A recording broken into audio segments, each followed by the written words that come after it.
Coffee, and I've got this Breville espresso machine here.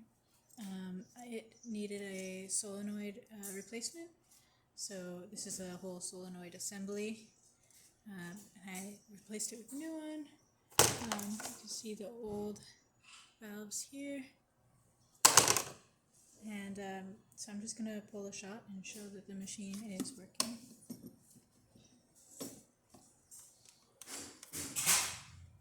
And this is just our test coffee, so it might not be perfectly calibrated to the machine, but you should still get something pretty decent.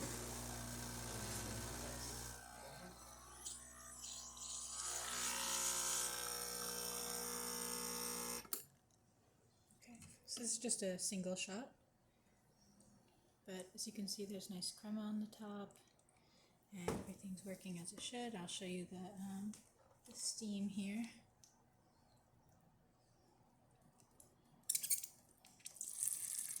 Takes just a minute to start up.